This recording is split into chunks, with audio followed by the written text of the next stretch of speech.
Ada seorang pria tampan bernama Jong Gwon, yang mana dia adalah seorang iblis sakti berusia ratusan tahun. Dia punya hobi membantu orang-orang, namun bantuan yang dia berikan itu tidak gratis.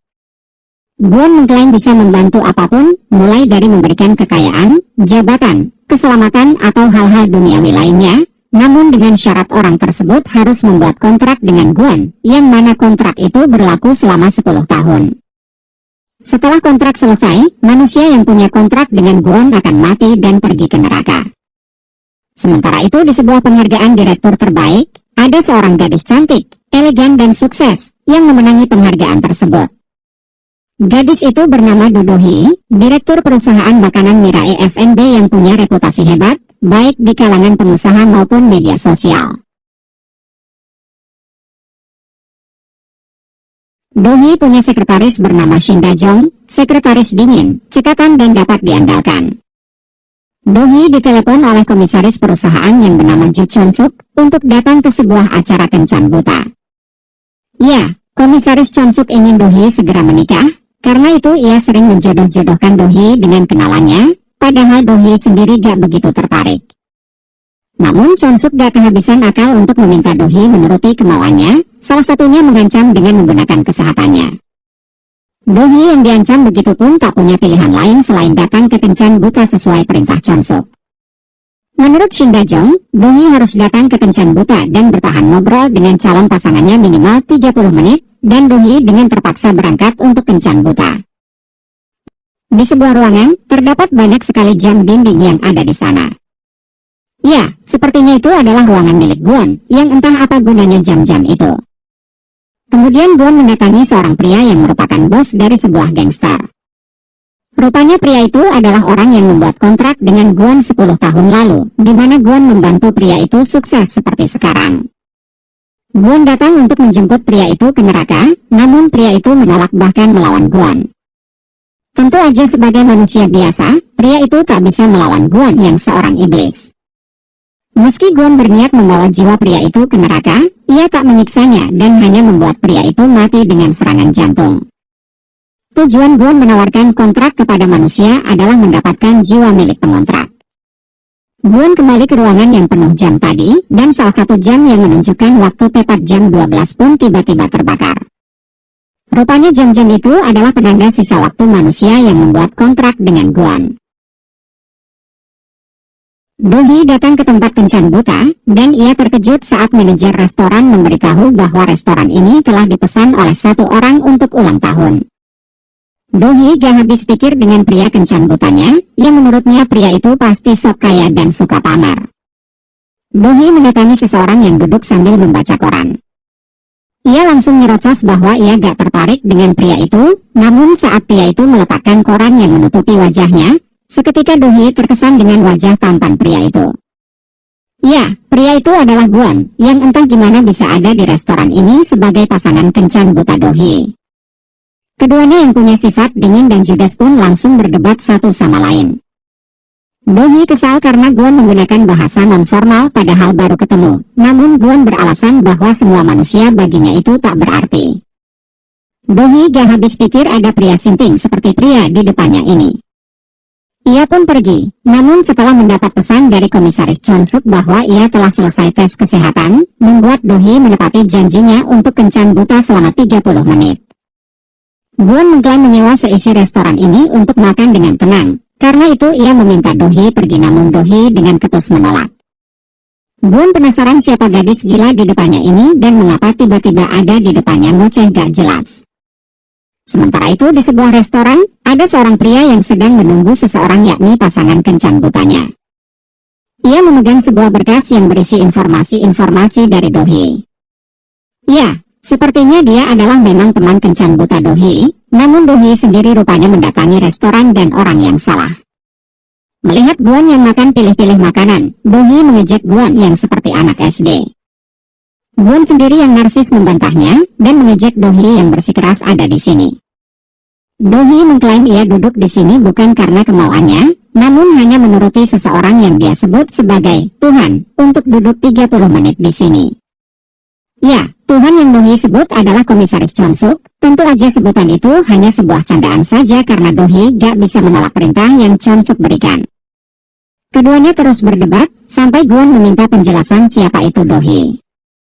Dohee memberikan kartu namanya, dan meminta Gwon juga memberikan kartu nama. Gwon sebenarnya menolak karena ia tak hobi menyebar informasi pribadi seperti ini, namun Dohee memaksa dan meminta Gwon untuk bekerja sama. Gwon pun terpaksa memberikan kartu namanya. Rupanya sebagai iblis, Gwon di dunia ini punya sebuah yayasan bernama Sunwol, di mana yayasan itu selalu mensponsori budayawan tradisional seperti penyanyi maupun penari.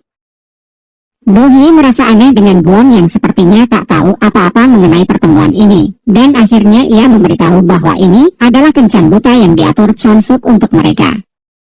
Gwon sendiri bingung karena ia di sini niatnya itu makan sendirian, padahal sebenarnya ini adalah kesalahan Dohee yang datang ke tempat yang salah. Setelah 30 menit, Dohee pergi dari sana dan kemudian ada beberapa preman yang merupakan anak buah bos gangster yang Gwon ambil jiwanya tadi. Secara tak sengaja kue yang dipesan Gwon terlempar ke arah Dohee, dan Gwon dengan sigap menangkap kue itu sambil memeluk Dohee. Hal ini membuat Dohee deg-degan dan terpesona melihat wajah tampan Gwon dari dekat. Dohee pergi ke toilet sambil salah tingkah, dan ia gear mengira Gwon sengaja berniat merayu dirinya, apalagi dia mengira kue ulang tahun tadi itu ditujukan padanya. Hal ini membuat wajah Dohee menjadi merah seakan senang dengan perlakuan Gwon tadi. Saat Gwon hendak menikmati kue itu, preman-preman itu mengganggu Gwon karena ingin balas dendam bosnya yang mati.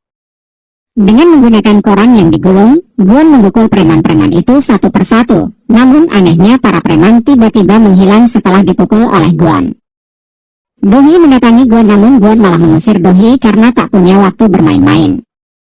Dohee yang kesal pun pergi sambil nyumpahin Gwon yang menyebalkan dan bicara gak sopan. Rupanya preman-preman yang hilang tadi dikirim Gwon ke toilet dengan keadaan babak belur. Kita cerita dulu mengenai seputar perusahaan. Mirai Group adalah salah satu dari 10 perusahaan besar di Korea. Pendiri grup Mirai adalah Komisaris Ju Chon-suk, atau biasa dipanggil dengan sebutan Nyonya Ju. Putra pertama Nyonya Ju bernama Noh Suk-min, yang tak pernah naik tahta karena gak bisa sehebat Chon-suk. Noh Suk-min punya istri bernama Kim Sera, dan putranya yang sama sekali tak menonjol bernama Noh Dok-yung.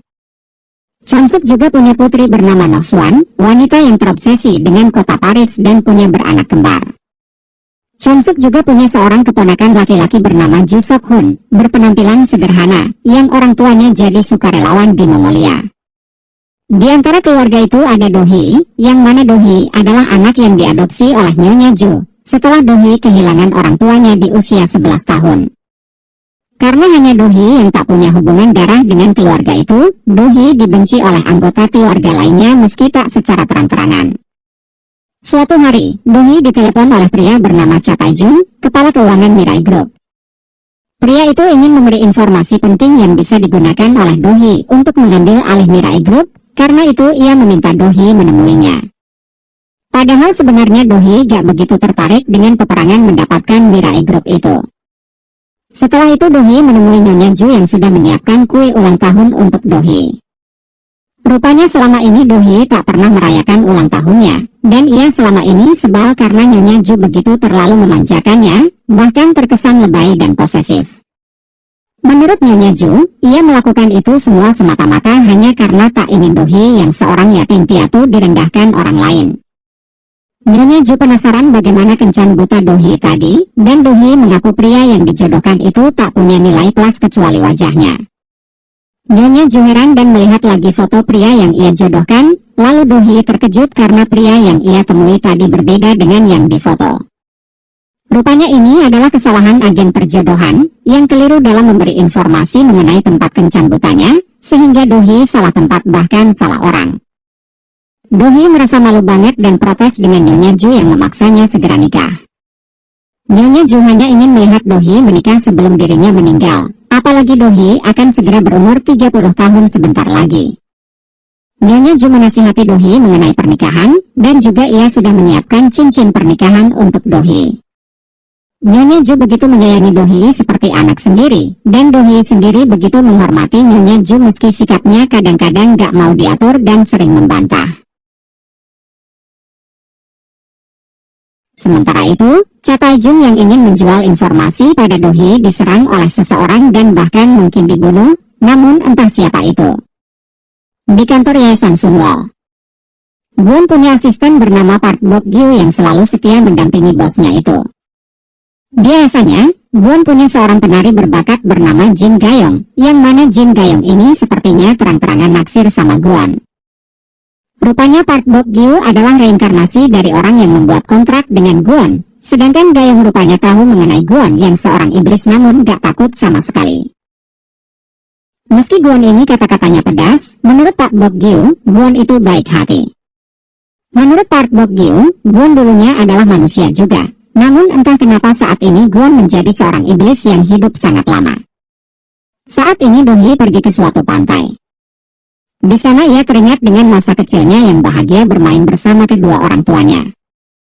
Suatu malam, Gwon berada di sebuah puncak gedung sambil mengamati kota. Ia merasa aneh karena hari ini sangat tenang sekali. Do Hee yang masih di pantai memesan taksi online untuk pulang. Namun anehnya, saat ia melihat aplikasi, di sana tertera bahwa taksi akan terlambat 17 menit. Hal ini membuat Do Hee sadar bahwa sopir taksi di depannya ini bukanlah sopir taksi, apalagi sopir ini begitu mencurigakan dan punya bekas luka bakar di belakang lehernya. Do Hee meminta penjelasan siapa yang mengirim pria mencurigakan ini. Pria itu tak memberitahu Do Hee dan langsung membekap mulut Do Hee. Do Hee berusaha melepaskan diri namun karena kalah tenaga, ia pun pingsan. Rupanya Do Hee hanya pura-pura, dan saat pria itu lengah Do Hee pun kabur dari mobil itu. Pria itu mengejar Do Hee yang kabur menyusuri jalanan sambil membawa pisau. Sementara itu, Gwon masih menunggu mangsanya dari atas sana. Menurutnya, calon mangsanya saat ini pasti sedang terdesak, kesepian, dan amat ketakutan, sampai-sampai tak ragu meminta tolong pada iblis seperti dirinya. Ya, sama dengan situasi Do Hee saat ini, yang kabur dari pria tak dikenal yang ingin membunuh dirinya.